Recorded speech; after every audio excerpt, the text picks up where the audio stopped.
Hello and welcome everybody to the Chakra Way Meditation Podcast. And today I have a guest for you.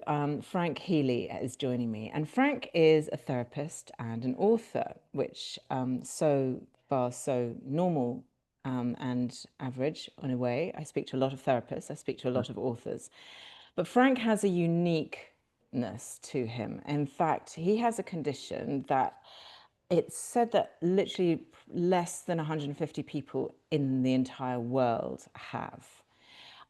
There may be more, but this is known, and it's incredibly rare, and it is hypothymesia.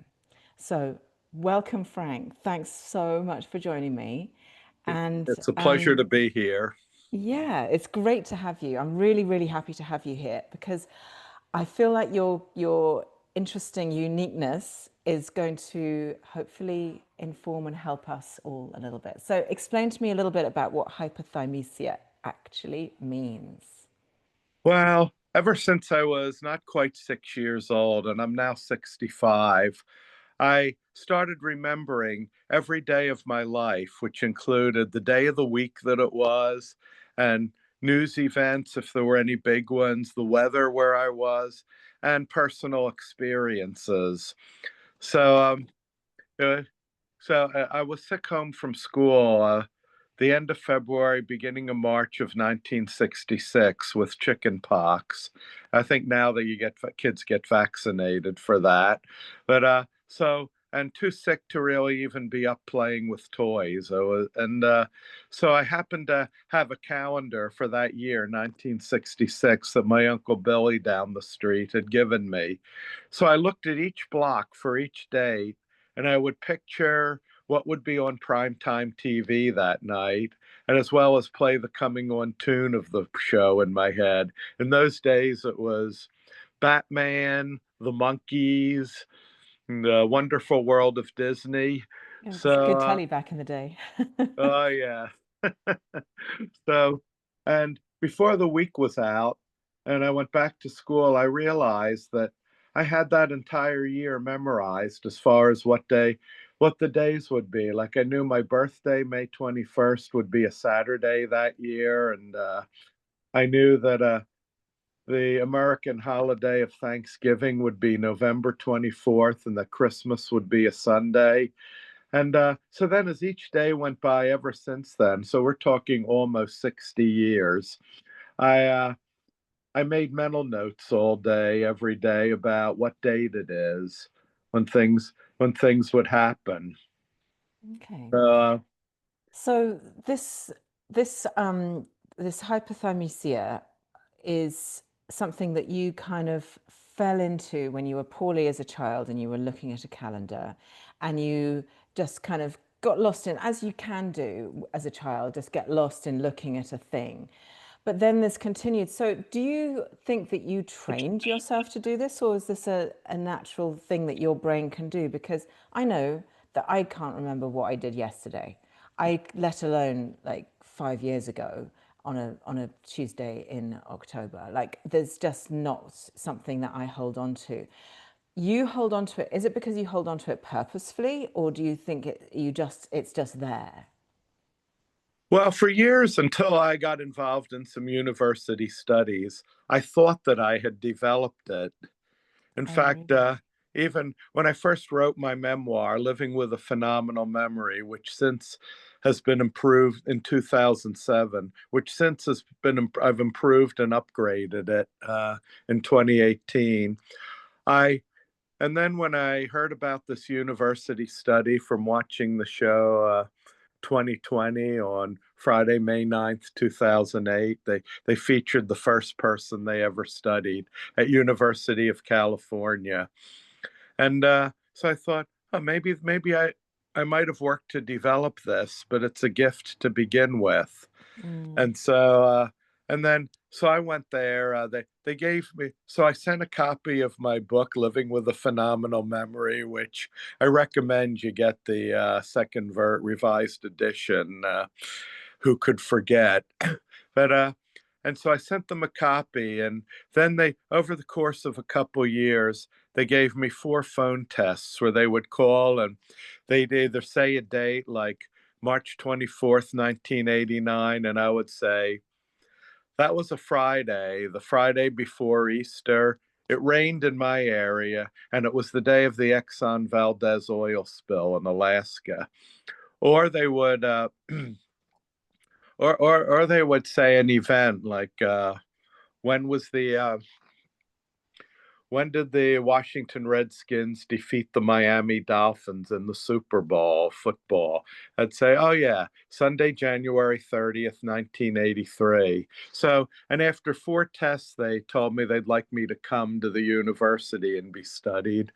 So on Wednesday, February 9th, 2011, I went there and they gave me well, first they tested me on some dates and I had a big crowd, including a newspaper reporter, or a magazine reporter, I should say, the Atlantic.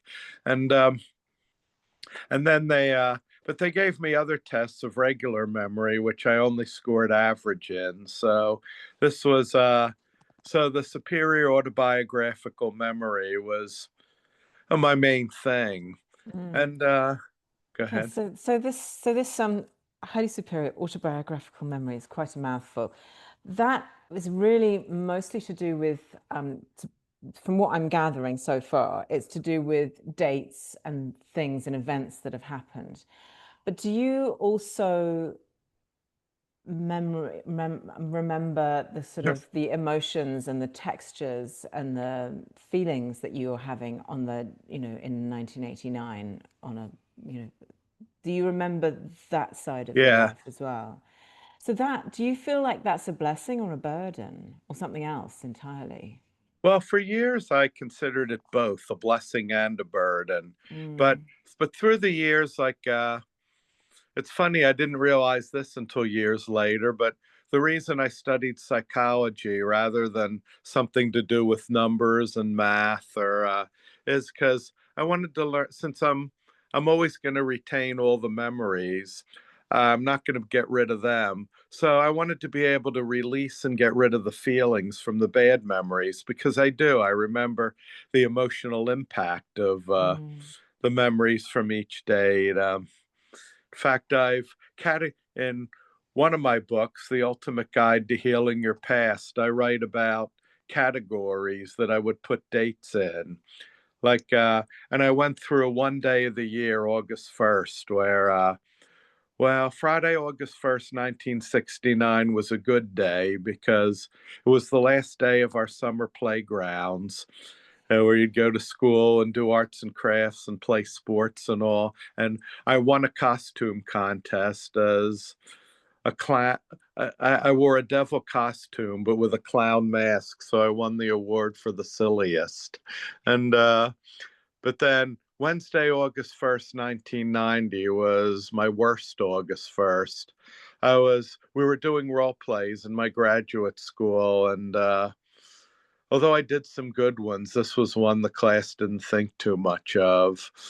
So those good and bad days, and then there were neutral days where not much happened, but I'd still remember something that happened.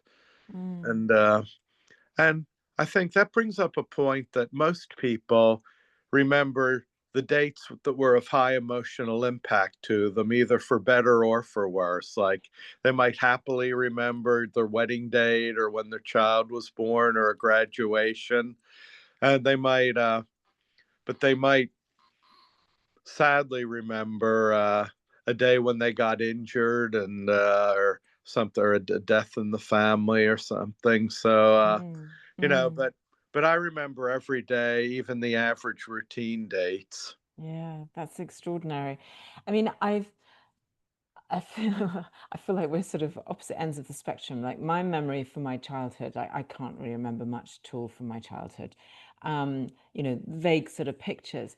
But also I feel like a lot of us live with quite a sort of soft edge to the memory, to our memories. Like our memories fade and they kind of blur and they also kind of shift with time. So, what I remember about an event that happened, when I was 12 or 13 or something, um, I may have rewritten that memory just a little bit. So there's some kind of, there's a blurring of the edges, and you don't have that at all. You exactly remember exactly. So what's it like to live without that, being able to kind of meld, blur your memory?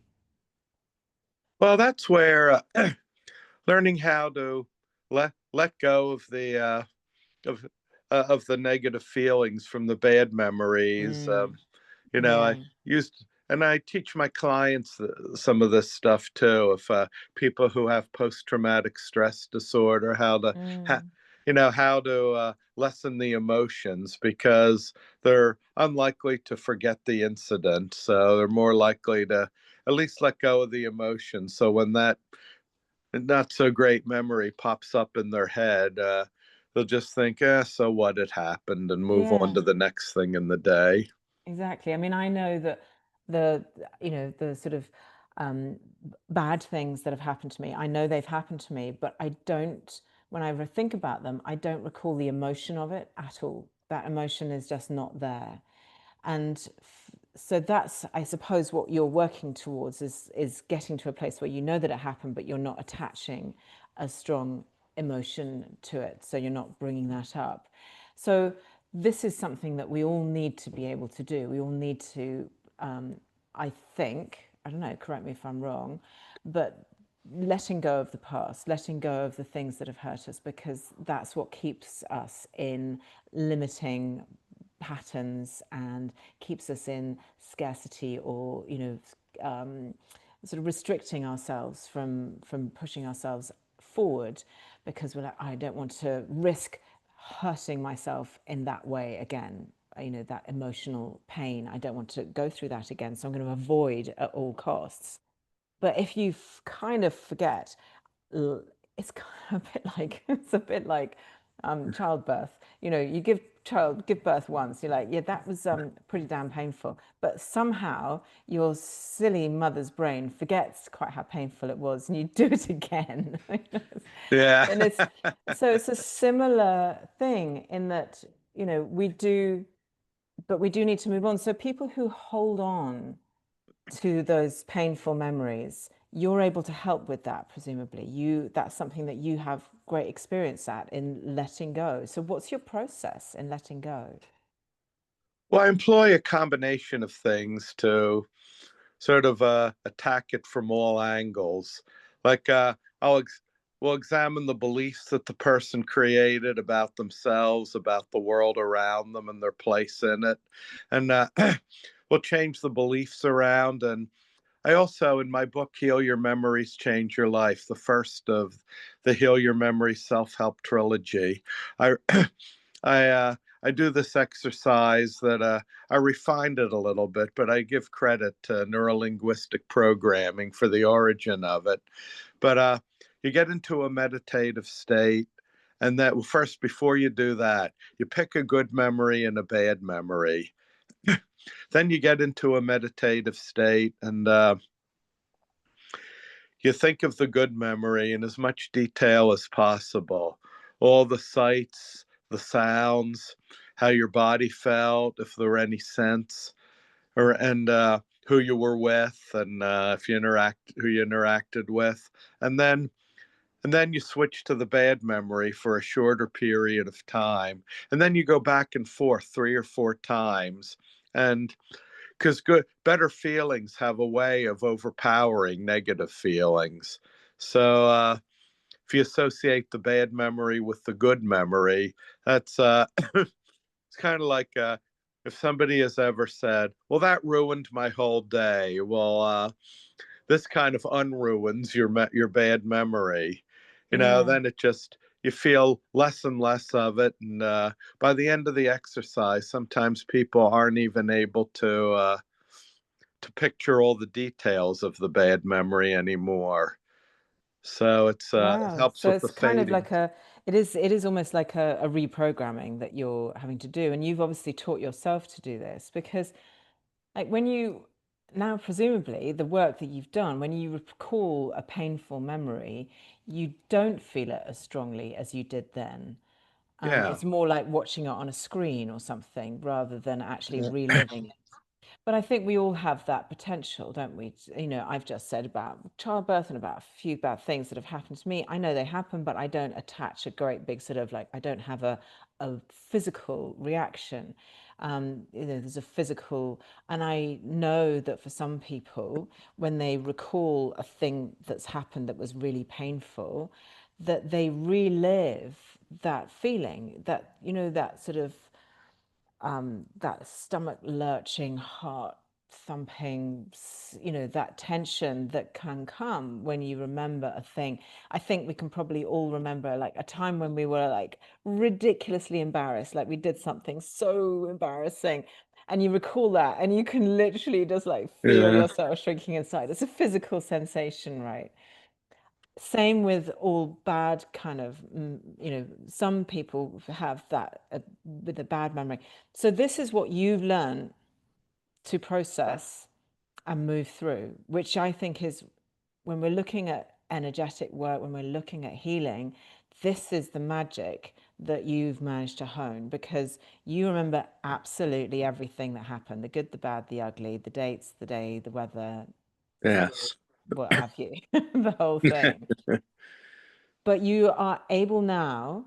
Was there a time when you were younger where you weren't able to dissociate the emotion from the memory? Well, yes, there were times when, like I remember in eighth grade, I was really into being the best student in the school, and I did gain a reputation and got respect from it. So that pressured me to continue on and on. And the pressure of it was so was so strong, and so it was about 2.5 years later, the end of 10th grade, when I started really focusing on letting go of negative feelings and taking care of myself and hoping that I could still be a good student, even if I did that without the Mm. pressure. And I found it really did help. Was school quite easy because you could literally just remember everything that was written on the board? Well, Or is it was easy in the subjects that just required memory. School was easy that way, and wasn't mm, until I was about 17 years old when I started developing abstract thinking abilities. So for some subjects, and certainly in psychology, studying it in college, you need that abstract thinking ability. Like this person is doing this because of this, mm, the invisible psychological reasons. So it's yeah. But so do you see when you sort of look at memory as a whole, and it's interesting because because this is your unique situation, you're looking at, and everyone talks to you about it, and therefore talks to you about their memories and so on. Do you see patterns or lessons that emerge through our memory, like I don't know, like the soul's way of showing you its kind of curriculum or something? Do you see patterns in people's memories or in even in your own? well, yes, I see that when people keep repeating the same things, such as bad relationships, Yeah. I see that maybe I know you're into chakras, like maybe their heart chakra is imbalanced, and maybe, but then I would also look at what are their beliefs about themselves in relationships. Like with my therapist, like personality, for years I often attracted women who were very needy and whiny and didn't do much or anything about it. And so pretty soon I'd get sort of burned out from the relationship. And so when I met my wife, in fact, it was 18 years ago. This past Sunday was our first date. So I got married older, but I thought, boy, this lady is so independent. She raised 3 children almost by herself, and she kept her big 3-bedroom colonial home. Just working as a CAT scan tech. So I thought, she's so different, and I found when I let myself, I could be attracted to that. And Yeah, yeah. So memory, is it?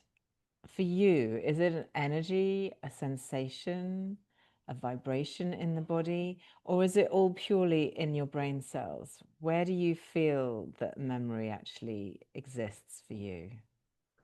Well, I realize that we feel. I mean, I can feel it in any part of the body, really, depending on which feeling it is.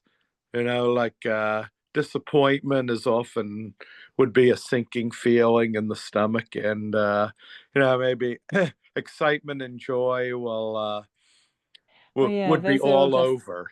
yeah. Yeah, I mean, those are all just kind of yeah. That's where emotion lives. So memories trigger emotions. Emotions are energy that you can yeah, feel their vibrations.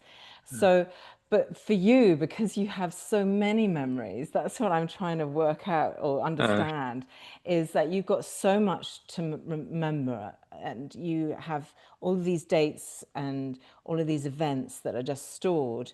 They're not emotions, they're just facts, they're just things that happened. Like, that the day that I was born, 1st of November 69, was a what day of the was week? a Saturday. Yes. Yeah, So you have all of this technical um, memory, but then yeah. there's the emotional memory. So it's kind of, I'm guessing it's kind of living between the two in your head and in your body is as Yeah, so emotion. that's the thing. It's like when I was being studied, they defined that as a difference between time travel versus calculation. Like Yeah, they asked me March 12th, 2006. Yeah, that was a Sunday, and I remember going over my then girlfriend's house, but she wasn't home, and figuring, okay, well, how can I make the most of this? I'll take a little walk on the boardwalk there in Wildwood, New Jersey. And then they asked me December 17th, 1835. Like, obviously, I wasn't born then. But yeah, so I thought, same as 1987, 31, 2015. So it was a Thursday. So that was a calculation. yeah, And yeah. so no feelings attached to that date. So, So how does your experience of this, how does that inform the rest of us in terms of our memories? Like, I consider myself to have a fairly poor memory. Like, I can walk into a room, forget why I went in there. I can go shopping. I can even go shopping with a shopping list and forget to get the things that are on the shopping list sometimes. I'm forgetful. It drives my husband crazy.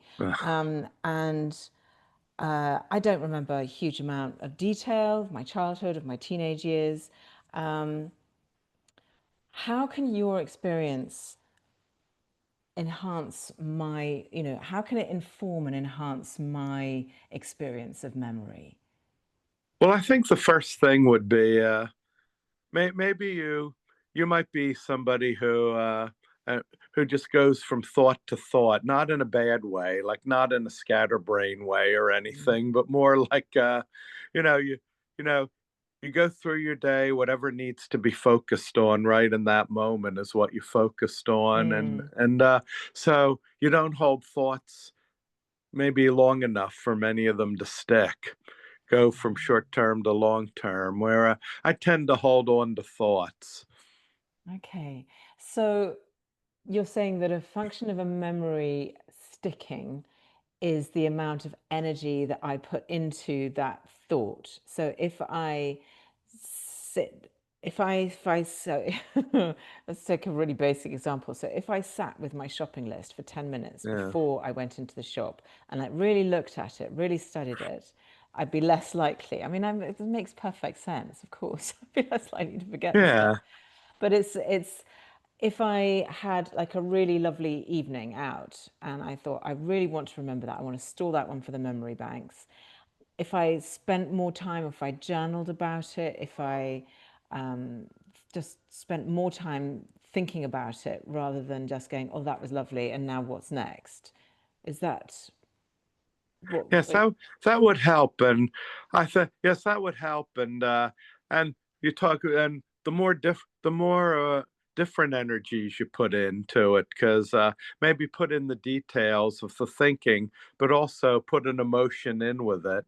That'll really help you stick. Or such things as maybe if something happened when there was a song playing. I mean, songs often remind people of events in their life, Yeah, who they were. So, music is a massive trigger. The other thing that is really interesting, I find really interesting about uh, memory is scent, smell. Your sense of smell oh, is yeah. really closely. So talk to me about that. Do you have, is that a big part? Is that, I mean, it's a big part of everybody's memory. So I'm imagining it's a huge part of yours as well. Well, yes. I mean, the smell is actually, out of all the senses, the biggest memory trigger, more than pictures and sights. Or I think Mm, sound can be number two with music and all. But yeah. with sense, if you like, maybe you go to someone's house and they're baking a pie that reminded you of pies your grandmother used to make, and you'd smell it cooking when you walk into her home again. Yeah. It's I'll tell you a funny story about sense of smell. I remember when I first started high school, I noticed whenever I walked through this one hallway, the smell made me feel pretty good, really good. And then, about a month or two into the school year, somebody was busted for having marijuana in their locker, and the locker was in that hallway. Yeah, that'll take you back, that smell. Yeah. You walk down the street and a waft of that. Yeah, absolutely. This is so interesting. I mean, for those of us who forget so much of Yeah. our lives, what do you think that we're missing out on? Well, I think some people really, fear of missing out can can help you to really embrace life. Mm, Take in everything. Like so you'll want so you won't if there's a good time to be had, you won't, like, say it's May or June and you're at the beach or something, and you figure, well, there's still a lot of summer left, I can come back. People with fear of missing out will just be like, no, well, that might be it, but I want to enjoy today right now. yeah, yeah, Uh-huh. yeah, exactly. So, in your experience, because we are so shaped by our lives, by our memories, and a lot of our shaping comes from things that we don't remember, like when we were before the age of 7. Yeah. So, those family values, belief systems, what is acceptable, what's not acceptable, and so on. Those are all embedded in us quite young. But then the memories that embed that sort of bed those in, that sort of entrench those in, are also going to be formative. So how does your experience suggest that memory and identity intertwine? Well, I think a lot of times, you're either a good memory, like, say, starring in the school show, or Mm, scoring a goal in a soccer match would make you think, okay, I'm a good athlete, I'm a good yeah. actor, actress, and but then a bad memory, like maybe being rejected from a social group, can make you think, I'm not sociable, I'm a boring introvert, or Yeah. which I mean, those are things that we're all going to remember. Those are big sort of highlighty things that that are definitely formative. Um, yeah, it's just a really, it's a, looking at our memories is such an interesting thing to do because I spend a lot of my life encouraging people to just live in the present moment. Now is all we have. And quite often when you look to the past, when you look to memories, that's, an invitation to regret or to, there's kind of often negative connotations in looking back into the past. Um, and if remembering, but so therefore our memory is some kind of, it has it's not in the present moment. It's not happening to us now. It's a thought. It's a memory of something that happened. So it's a kind of consciousness. Yeah, so it's a kind of consciousness, and really, when you're recalling a memory, you're bringing it into the present, which Exactly.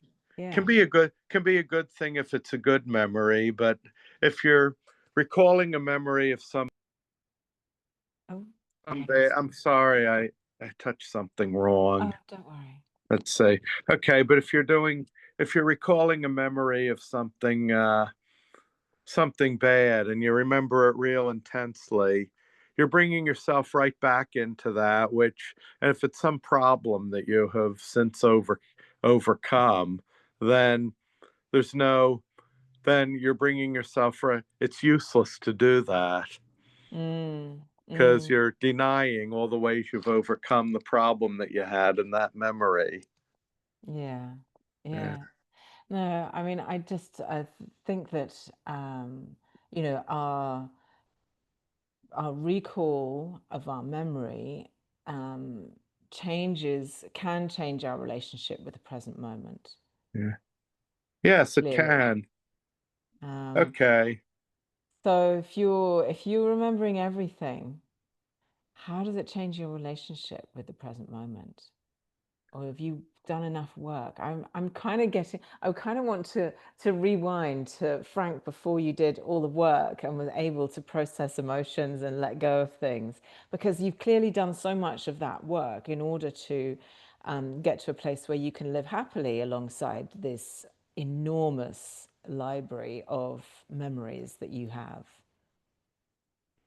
Well, yes, well, sometimes it's useful to recall if I'm having some kind of hassle, just to think, oh, I've handled something like this before, so I can handle this. Like, it's good for building confidence that way. Mm. And even if it's a bad memory, can either think, you alluded earlier on learning from your mistakes and your memories, and I'm definitely about that. Mm. You Yeah. can, from mistakes you've made in the past. Yeah, exactly. So, if memory is kind of the thread that weaves through the story of our lives, what has your memory taught you about it, what it is to be human?